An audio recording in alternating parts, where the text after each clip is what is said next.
Ya, selamat malam pemirsa. Saya Vivi Alaida Yahya dan Anda menyaksikan program referensi Anda dalam menentukan calon pemimpin nasional The Candidate.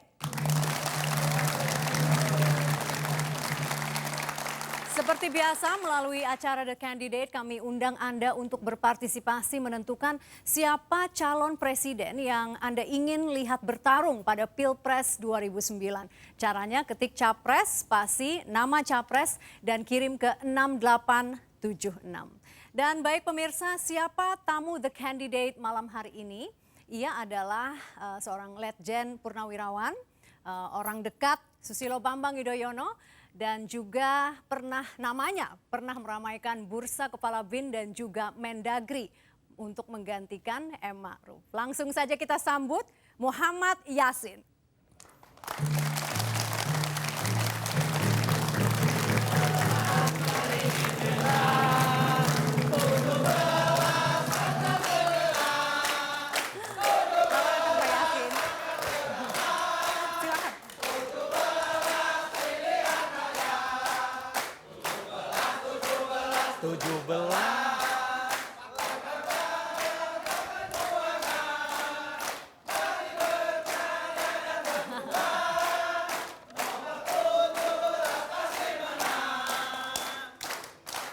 Oke, pendukungnya nampak sekali sudah siap.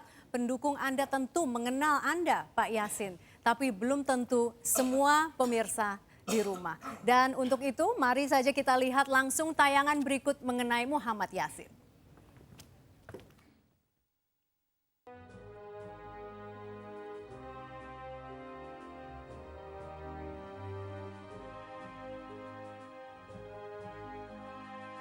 Hengkang dari Partai Demokrat berlabuh di Partai Karya Perjuangan. Itulah awal sosok Muhammad Yassin mulai terdengar di percaturan politik nasional.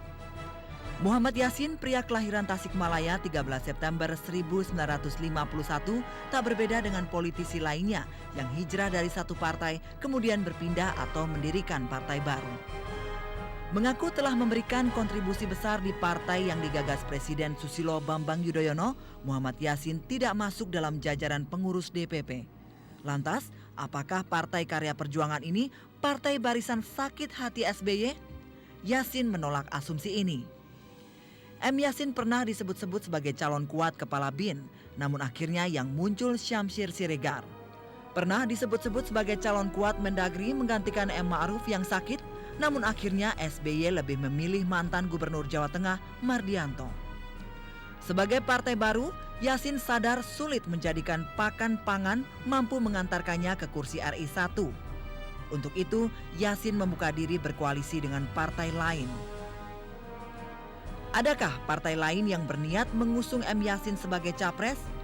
Cukupkah latar belakangnya sebagai jenderal berbintang 3 menjadi modalnya bersaing dengan capres dari militer lainnya?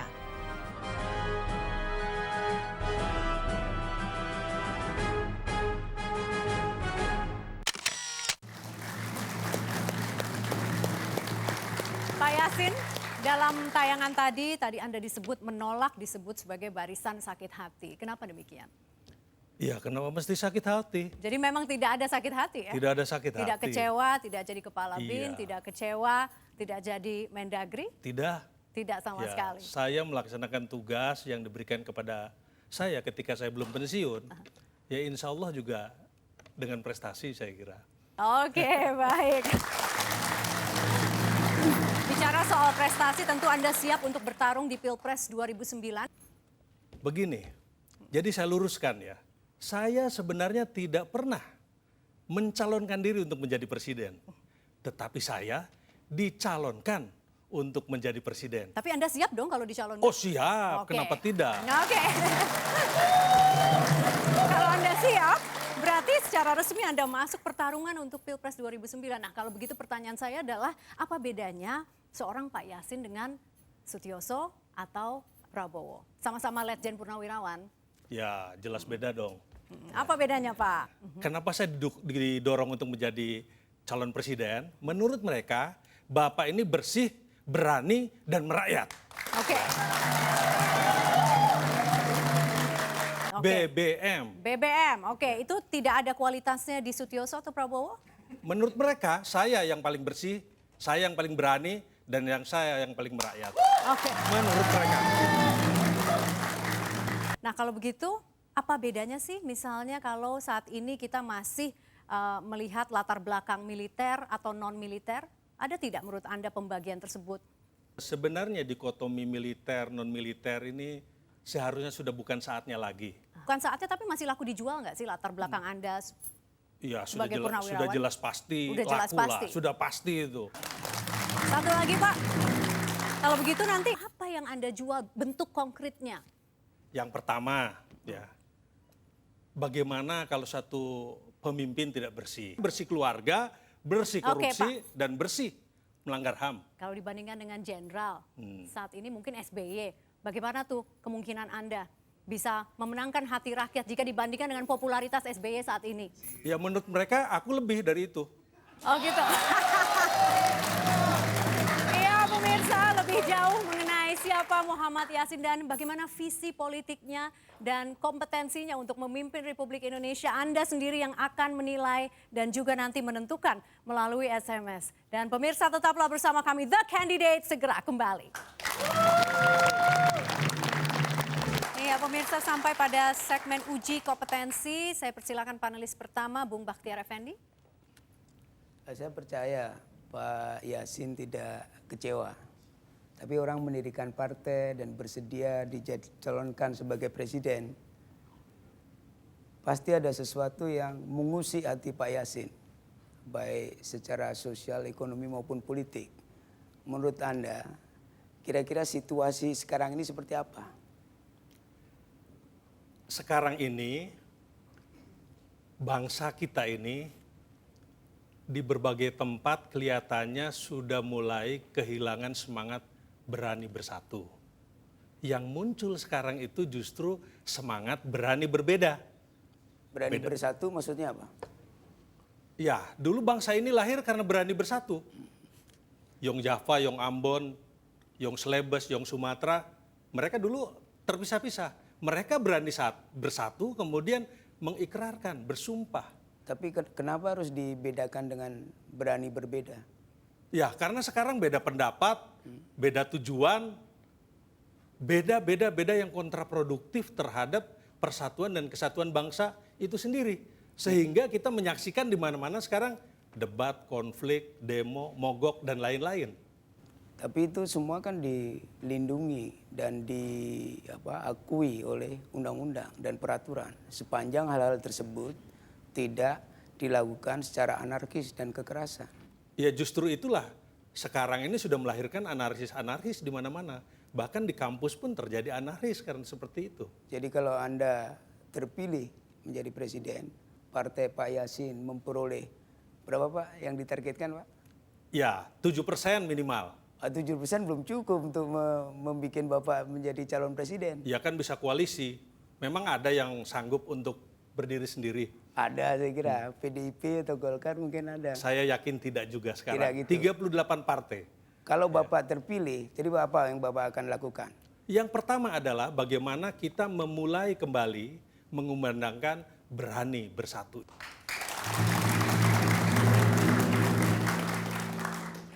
Dikumandangkan terus diapakan? Ya. Ada langkah-langkah yang konkret? Apakah kemudian Pak Yassin akan mendorong publik untuk jangan berbeda? Tidak, berbeda boleh, tetapi tetap satu tujuan. Ya. Karena kan Bhinneka Tunggal Ika itu berbeda-beda tetapi satu tujuan. Itu yang harus sekarang diingatkan kembali. Apa tujuan itu? Masyarakat adil dan makmur dong. Saya kira mereka yang berbeda juga tujuannya sama Pak. Sebetulnya tidak ada masalah. Kan? Tidak ada masalah kalau mereka itu bersatu Pak. Tapi kalau mereka itu tidak bersatu, itu jadi masalah. Pak Yassin memang sekarang SBY kurang mengumandangkan rakyatnya untuk bersatu begitu? Bukan SBY-nya kurang mengumandangkan, tetapi rakyatnya yang sekarang itu di mana-mana konflik. Ya, berarti salah siapa dong? Kan harus ada pemimpin yang... Ya memang pemimpin harusnya menguatkan itu supaya tidak terjadi. Jadi pemimpin tidak melakukan tugasnya begitu untuk ya tugas sudah mempersatukan rakyat. dilakukan tapi belum maksimal saya kira. Oh, Saya tidak tidak ingin sebetulnya menghadap-hadapkan Pak Yasin dengan SBY. Saya hanya ingin menanyakan bagaimana pandangan Pak Yasin terhadap situasi sosial, ekonomi, dan politik pada umumnya sekarang ini, sehingga partai Anda mencalonkan Anda dan bahkan tadi mengatakan lebih baik daripada calon-calon yang ada kan? Ya, karena menurut mereka saya akan bisa diterima di berbagai tempat, di berbagai komunitas. Sehingga memungkinkan untuk mempersatukan kembali kita yang sekarang ini menuju ke arah yang tercabik-cabik. Bapak tidak takut, tidak populer dengan mengumandangkan janganlah terlalu banyak berbeda? Tidak, saya tidak takut karena memang itu yang seharusnya untuk suatu bangsa. 10 tahun terakhir ini situasi dan atmosfernya sudah berubah, Pak. Betul, berubah. Atmosfernya berubah dan itu ada yang merubah.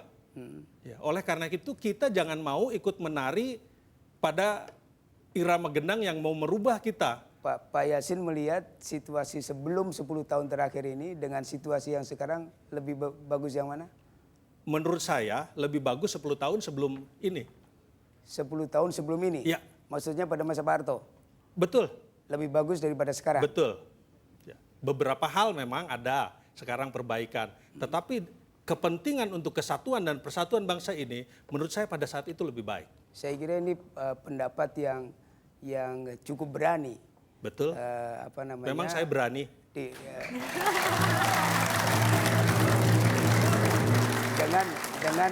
Dengan mempertimbangkan bahwa kenyataan 10 tahun terakhir ini memang yang lebih menonjol adalah semangat untuk berbeda. Betul. Dan itulah yang dipahami oleh sebagian masyarakat ya. Saya tidak mengatakan semuanya, sebagian masyarakat. Pak Yasin melihat seperti itu? Ya, maksud saya berbeda bukan tidak boleh, tetapi koridornya itu harus jelas. Ya. Sebetulnya kan konsepnya jelas. Mereka masih mengakui Pancasila sebagai ideologi negara, Undang-Undang Dasar 45 sebagai sumber hukum. Di mana ya tidak? Ya kan sekarang sudah jelas, misalnya ada Papua yang ingin merdeka, ada Republik Maluku Selatan dan lain-lain. Sekarang saya harus berani mengatakan bahwa maksud Bapak pemerintah sekarang ini tidak mampu menghilangkan ketegangan-ketegangan itu? Ya, sebagian belum bisa dihilangkan. Oke, sampai di situ saja dulu jawabannya. Pengakuannya adalah memang sampai saat ini belum bisa dihilangkan semuanya. Dan itu kenyataan. Kenyataannya seperti itu. Oke, baik. Iya, pemirsa, Anda masih menyaksikan The Candidate dan tamu kita malam ini adalah Muhammad Yasin. Dan langsung saja kita serahkan ke panelis berikutnya, Bung Andrinov Canyago. Iya, Pak Yasin itu biasanya orang yang selalu mengutamakan persatuan-persatuan lupa berbuat adil. Gitu. Nah, kalau saya perhatikan, ya lupa berbuat adil itu bisa akhirnya menimbulkan perpecahan. Apa yang ada di kepala Anda untuk supaya persatuan yang diagung-agungkan itu tidak akhirnya malah ditabrak sendiri oleh perpecahan. Betul, Bung. Jadi kalau persatuan dan kesatuan itu berdiri sendiri itu tidak akan adil. Tetapi kalau persatuan dan kesatuan itu kita ambil melalui Pancasila, pasti adilnya itu ada di sana. Ya itu normatif ya. Ya betul, normatif. Dan itu harus dilaksanakan. Ya. Dulu juga klaimnya justru karena Pancasila dan Undang-Undang Dasar 45, tapi prakteknya makin terjadi banyak ketimpangan. Justru itu kita belajar dari masa lalu bahwa itu tidak dilaksanakan. Ke depan kita harus laksanakan itu. Apa itu kira-kira pelajaran ya, dari masa lalu itu? Yaitu tentang implementasi dari Pancasila itu sendiri tidak dilaksanakan. Jadi pengamalannya itu tidak dilaksanakan. Nah, ke depan ini mari kita laksanakan. Caranya bagaimana? Dengan mentaati peraturan-peraturan. Tetapi sudahkah peraturan itu berpihak kepada negara dan rakyat? Maka hasil pemilu 2009 nanti itu harus segera mengoreksi itu semua. Kalau gitu Anda sudah tahu jenis-jenis peraturan atau contoh-contoh peraturan apa yang tidak berpihak kepada rakyat? Misalnya jangan jauh-jauh, di Bogor saja. Di Bogor tuh ada aneka tambang. Puluhan ribu orang miskin atau duafa itu menjadi penambang emas tanpa izin, peti. Hari-hari dia dikejar-kejar. Orang itu orang Indonesia, dia mencari makan di Indonesia, untuk keluarganya yang miskin ini juga orang-orang Indonesia. Ini terjadi karena dia tidak sesuai atau melanggar peraturan. Dan peraturan itu sendiri juga dibikin oleh orang Indonesia. Apakah tidak bisa dibikin peraturan bagaimana mereka dilindungi? Mungkin diwadahi dalam satu wadah. Peraturan yang salah atau jangan-jangan aparatnya ini tidak mampu menegakkan peraturan? Enggak, peraturannya yang memang bunyinya begitu, bahwa rakyat tidak boleh ke situ. Menurut Anda aparat penegak hukum sekarang ini sudah bagus menegakkan hukum? Mulai ada perbaikan-perbaikan yang signifikan penegak hukum itu. Perlu diketahui oleh rakyat adalah tentunya satu langkah yang berbeda, langkah yang bersifat terobosan. Nah, apa yang Anda janjikan? Ya itu salah satu contohnya kan tadi. Kita jangan dulu mau melangkah ke lapangan, aturannya dulu harus diperbaiki. Peraturannya dulu, karena kalau kita langsung ke lapangan, peraturannya masih itu kita yang salah. Pak Itu Yasin harus tahu kalau untuk memperbaiki satu peraturan paling cepat 1 tahun. Jadi Betul. makin banyak dong rakyat yang susah. Betul. Dan jumlah peraturan banyak sekali. Betul sekali. Jadi kalau sudah ditetapkan ini yang Itu kurang artinya tepat. selesai menjabat jadi presiden baru masalah peraturan selesai. Berarti urusan konkretnya nggak selesai-selesai. Boleh, peraturan itu boleh nanti selesainya lama, tetapi setelah diketahui yang tidak benar ini, segera diambil langkah. Bisa saja misalnya dengan peraturan atau dengan perpu misalnya. Ya, katakanlah sekarang peraturan, ya mulai dari peraturan. Sekarang peraturan untuk ditujukan untuk menangani masalah-masalah apa yang jadi prioritas kalau seandainya Pak Yasin jadi presiden? Kalau untuk saya, yang akan saya prioritaskan adalah bagaimana membuka lapangan kerja sebanyak-banyaknya untuk rakyat. Melalui pertanian dan perikanan. Ya. Contoh misalnya, sekarang lahan tidur itu jutaan hektar. Tapi bukan cuma lahan aja yang tidur, orang yang tidurnya juga banyak. Ya. Ya. Tapi Dan jangan salah, duit yang tidur juga banyak. Bagaimana duit, lahan, dan orang ini kita atur supaya semuanya jadi tidak tidur. Nah itu bagaimana Pak? Nanti Bapak akan ngaturnya kalau Bapak jadi Ya itu presiden. melalui peraturan. Ya, seperti apa kira-kira gambaran peraturan yang akan Bapak buat nanti? Ya misalnya bagaimana lahan itu dibagi satu keluarga sekian, ya seluasnya seberapa, apakah itu permanen ataukah selama dia. Bukannya itu jadi melanggar peraturan, melanggar hak orang lain yang sudah. Loh bukan, ya lahan tidur Pak. Jangan lahannya orang, lahan tidur. Ya, kalau lahan orang jangan. Lahan tidur maksudnya yang milik negara. Betul. Nanti ada yang merasa tidak adil bagaimana? Merasa nggak kebagian. Ya Dan makanya kita atur seadil-adilnya. Jumlah lahan yang milik negara itu kan sudah makin terbatas. Sementara yang butuh puluhan juta. Masih jutaan hektar Pak. Dan itu masih bisa untuk membuka juga jutaan orang. Jutaan hektar kan sebagian untuk lahan konservasi, lahan penghijauan. Nanti jadi gundul lalu terjadi bencana alam. Oh tidak juga, justru sekarang yang gundul-gundul itu harus diisi. Ya.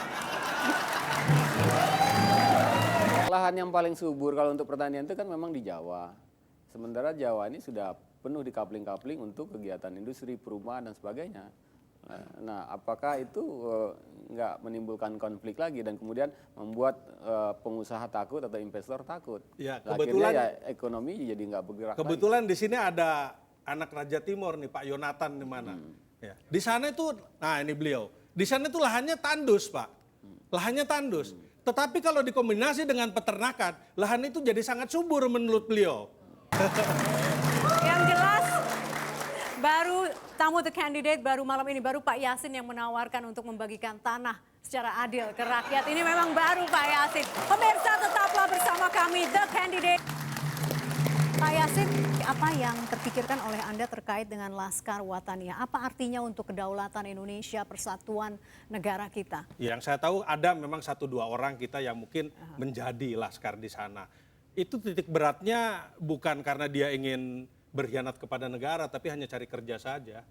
Ya. Tidak ada maknanya untuk Indonesia, untuk pemerintah Indonesia yang tidak bisa menyediakan lapangan pekerjaan untuk rakyatnya? Apa maknanya bagi Anda? Ya kalau buat saya, memang harusnya sih jangan ada orang kita yang menjadi laskar Watania seperti itu harusnya. Kalau ada pekerjaan di kita. Tetapi kalau toh sekarang sudah terlanjur ada, ya nyatanya mereka bukan mau berkhianat kepada negara, cuma cari kerja saja. Tidak lebih dengan jadi satpam di tempat lain. Oke, baik. Pak Yasin, sejauh mana sih saat ini ancaman terhadap kedaulatan Republik Indonesia? Justru yang ada sekarang ini yang sering saya katakan bukan ancaman, tetapi bahaya. Negara Kesatuan Republik Indonesia, bangsa Indonesia ini sedang menghadapi paling tidak 3 bahaya. Yang pertama adalah bahaya disintegrasi. Yang kedua adalah bahaya federalisasi. Dan yang ketiga adalah bahaya ketidakpuasan masyarakat. Hampir di seluruh aspek kehidupan. Itu. Jadi semua daya upaya kita, semua kekuatan kita harusnya ditujukan untuk mengeliminasi ketiga bahaya itu. Oke, baik kalau begitu. Kita akan terima pertanyaan dari Surabaya. Bergabung bersama kita M. Iksan Mojo. Selamat malam, Mas Iksan. Selamat malam Mbak Vivi. Iya, sudah ada Muhammad Yasin di sini, kandidat kita malam ini. Silakan bertanya.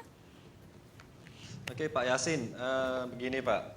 Jadi tantangan terberat yang akan dihadapi Indonesia dalam katakanlah 2-3 tahun mendatang ini, siapapun nanti yang akan terpilih presidennya, adalah bagaimana membawa keluar biduk perekonomian kita ini dari arus resesi global yang sekarang sedang menghadapi dan menghadang bukan hanya Indonesia tapi juga seluruh dunia gitu. Langkah-langkah apa yang Pak Yasin akan lakukan untuk mengantisipasi badai krisis global ini?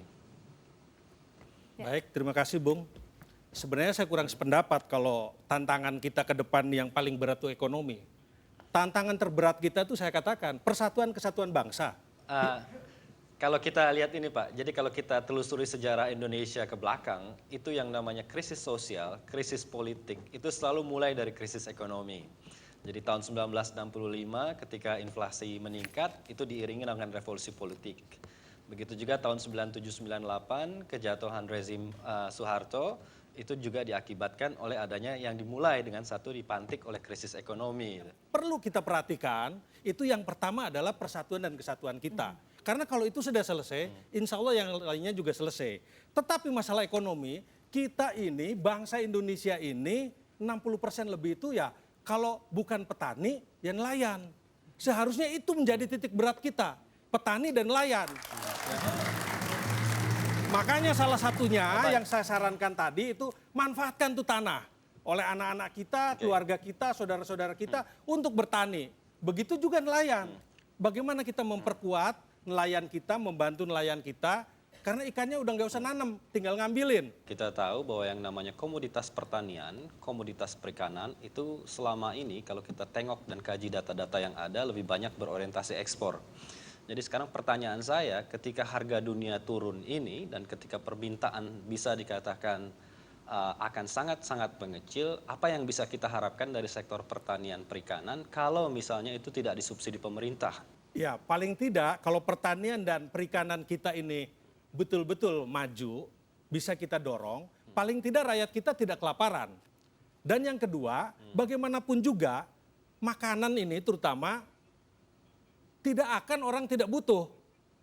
Pasti butuh. Tapi masalahnya tadi seperti yang tadi Bapak katakan dan saya sebutkan juga, jadi masalah untuk membangun pertanian perikanan ini membutuhkan dana yang tidak kecil gitu. Tadi salah satu program yang Bapak singgung mengenai masalah land reform itu ya, pembagian tanah ini kan secara gratis kepada rakyat.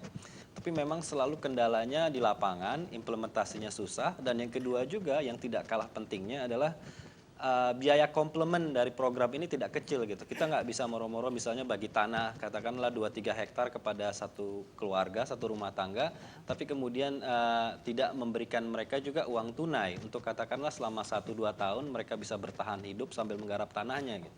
Nah ini kembali lagi masalahnya kepada fiskal negara gitu. Jadi yang namanya defisit anggaran kita tahun 2009 itu diproyeksi cukup tinggi. Ini bagaimana Pak Yasin menyiasatinya? Ya kita harus berani mencoba, Bung. Kita coba, sekarang juga kalau perlu kita coba. Jangan takut, wah ini begini-begini, kita tidak kerja-kerja nanti. Ya. Oke, baik. Itulah jawaban Pak Yasin untuk Mas Iksan Mojo, ekonom Indef di Surabaya. Mungkin tidak memuaskan bagi Anda, tapi biar pemirsa yang menilai di rumah. Terima kasih telah bergabung. Selamat malam, Bung Iksan. Selamat malam Mbak Vivi. Selamat malam Pak Yasin. Oke. Dan kita akan beralih ke pertanyaan berikutnya melalui Yahoo Messenger. Ini kita lihat ada Agus di Cirebon. Langkah apa yang Anda tawarkan untuk menanggulangi korupsi yang bersifat endemik seperti saat ini, Pak Yasin?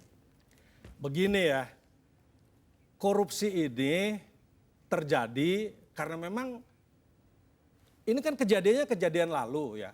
Ini zamannya memang zaman jahiliyah gitu. Ya.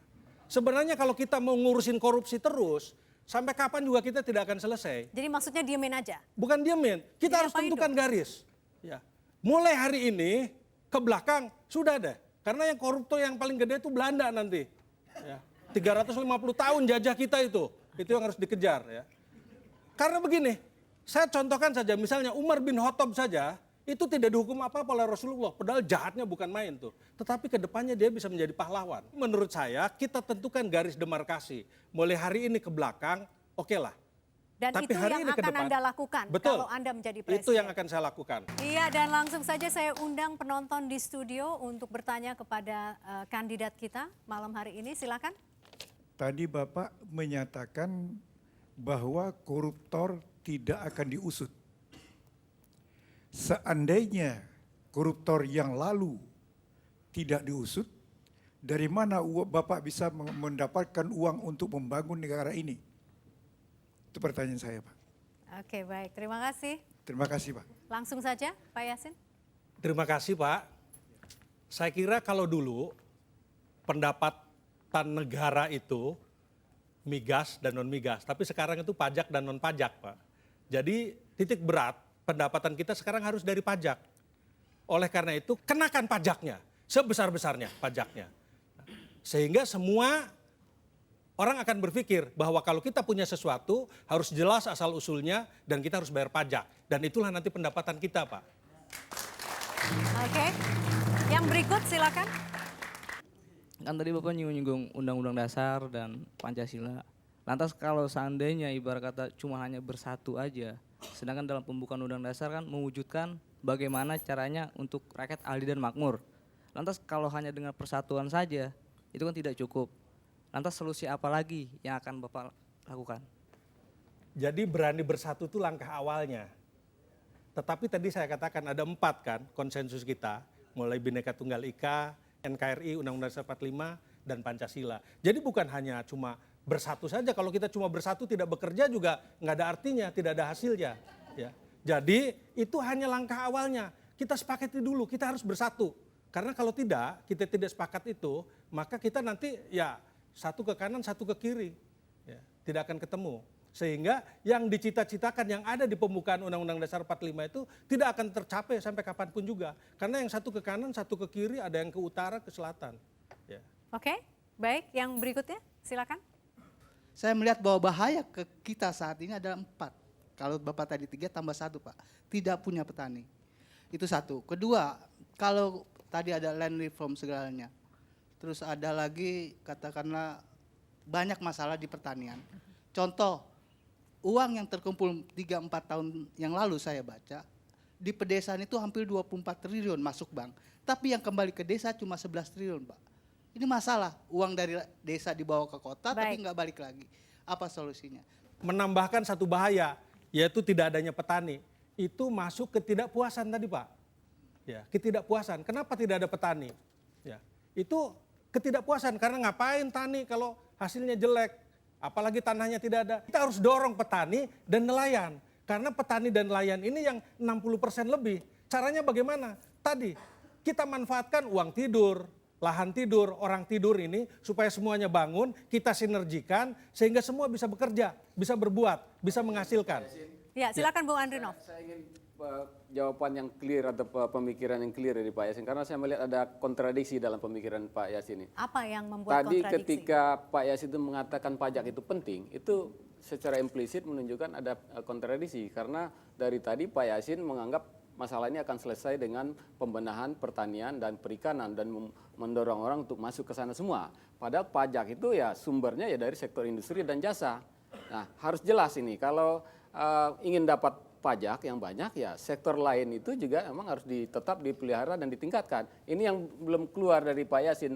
Bagaimana dengan daya saing kita yang makin melemah kalau kita hanya berkutat di pertanian dan perikanan walaupun itu tetap penting untuk hal tertentu. Tetapi kan ya kita bisa makin dilecehkan lagi karena komoditas pertanian itu harganya rendah sekali. Tapi bagaimana dengan produk-produk yang punya nilai tinggi yang mengandung isi teknologi dibuat oleh kualitas sumber daya manusia yang berkualitas, itulah yang mendatangkan penerimaan ekspor, devisa, kemudian pajak gitu. Nah ini yang saya lihat ada kontradiksi ini pemikiran Pak Yasin. Sebenarnya tidak kontradiksi Oh Pak. tidak, mungkin Ya. belum clear ya. Ya, Jadi yang lainnya itu mendukung pertanian dan nelayan, Pak. Yang lainnya itu. Misalnya industri. Mari industri kita utamakan bagaimana mendukung supaya petani dan nelayan maju. Jangan yang lain gitu. Misalnya bikin motor sudah banyak sekarang ya. Tapi bagaimana misalnya bikin traktor supaya traktor mudah. Bikin boat yang untuk semang, perahu semang itu cari ikan. Nah misalnya seperti itu. Jadi bukan berarti itu tidak penting. Tetapi semuanya kita tujukan kepada dua tadi. Pertanian dan nelayan. Gitu. Jadi industri-industri yang lain itu tidak begitu penting? Ya industri-industri lain itu ditujukan untuk kepentingan itu. Industri misalnya teknologi informasi yang kemudian itu yang membuat negara-negara lain menjadi kaya, maju. Iya betul. Apa itu tidak penting? Oh penting, sama saja pentingnya. Tetapi kan harus ada titik berat, Pak. Jangan semuanya kita tangani. Kalau semuanya kita tangani, semuanya tidak ada yang maju. Tapi kebutuhan dari petani itu ya terbatas terhadap produk-produk industri. Yang menggunakan produk industri itu ya masyarakat perkotaan, masyarakat yang jumlahnya juga udah hampir 50% sekarang. Iya betul, Pak. Betul. Tapi kan mereka perlu makan juga. Nah kalau perlu makan jangan impor. Makannya beli dari petani. Ya. Perlu ikan jangan impor. Minta dari nelayan gitu. Oke, baik. Ya, pemirsa Anda masih menyaksikan The Candidate, masih bersama Muhammad Yassin. Pak Yassin, kenapa singkatan dari partai Anda, Partai Karya Perjuangan itu pakar pangan? Ada hubungannya tidak dengan pangan atau pakar pangan? Tapi tidak dilarang kan? Tidak dilarang. Tapi kenapa? Bagaimana Partai Karya penjelasannya? Perjuangan lazimnya orang menyingkat jadi PKP. Ya. Tapi ini PKP ini sudah dipeleset-pelesetkan jadi partai kalah perang gitu. Ya. Jadi saya nggak mau lagi disingkat PKP. Sehingga kita cari singkatan yang komunikatif. Yang kira-kira yang mudah diingat dan menjadi kebutuhan orang banyak, yaitu pakar pangan. Kenapa tidak? Misalnya ya kita sama-sama berhayal aja. Kenapa tidak pakar perjuangan begitu? Ya sudah ada PDIP. Nggak mau ya disamakan ya. Oke. Oke Pak Yassin, sekarang saya lihat ini ya warna-warnanya warna-warna biru ya. Ini apa hubungannya sama Partai Demokrat ya? Selain memang nggak, kenapa tidak memilih warna lain yang akan membedakan Anda dengan Partai Demokrat begitu? Oke. Jadi bendera kami itu dasarnya biru. Itu sebagai simbol bahwa negara kita ini negara kepulauan. 2/3 lebih kawasannya atau wilayahnya itu terdiri dari laut. Sehingga warnanya apa laut itu? Ya biru. Ya, simbol yang sama dipakai oleh Partai Demokrat juga. PAN juga dan lain-lain. Termasuk ini juga biru ya. Betul. Nah kemudian negara kepulauan ini banyak. Tetapi negara kepulauan yang namanya Indonesia itu yang benderanya merah putih. Makanya kami kasih merah putih. Nah di negara kepulauan yang namanya Indonesia ini sekarang sedang menyebar wabah yang namanya penyakit berani beda. Padahal bangsa dan negara ini lahir karena dulu berani bersatu.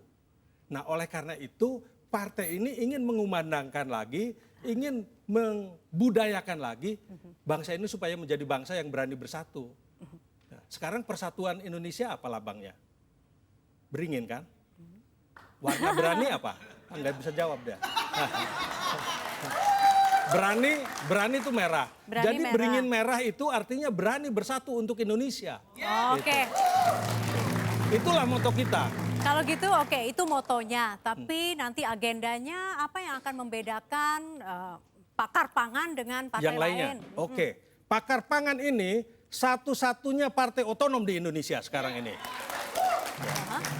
Maksudnya bahwa partai ini memberikan kewenangan dan hak kepada daerah, baik itu provinsi, kabupaten, dan kota, untuk menyusun kepengurusannya sendiri, untuk merekrut kader-kader calon legislatifnya sendiri, bahkan nanti kalau sudah punya kursi, dia juga punya hak, punya kewenangan untuk mendorong kadernya menjadi eksekutif di daerah itu. Bagaimana Anda menggambarkan sosok kepemimpinan Presiden Susilo Bambang Yudhoyono saat ini? Saya memberikan gambaran tentang beliau itu bukan pada tempatnya. Ya, bukan pada tempatnya. Inilah yang sekarang ini kita berkembang ya. Bagaimana kita ini selalu diarahkan untuk dalam tanda kutip bertentangan dengan orang lain. Tapi kan masa warga negara tidak boleh, katakanlah saya presiden Susilo Bambang Yudhoyono. Iya, adalah tapi saya ini di presiden sini tampil sebagai yang kandidat penuh presiden. kebijakan. Jangan menilai presiden yang ada sekarang. Oh, jadi dilarang menilai ya? Bukan dilarang, tidak etis buat bangsa Timur. Oke. Setuju? Kalau begitu, bagaimana dengan Wakil Presiden Yusuf Kala? Bagaimana? Sama. Ya, jadi mau Tidak komentar etis apa kita dong? menilai beliau.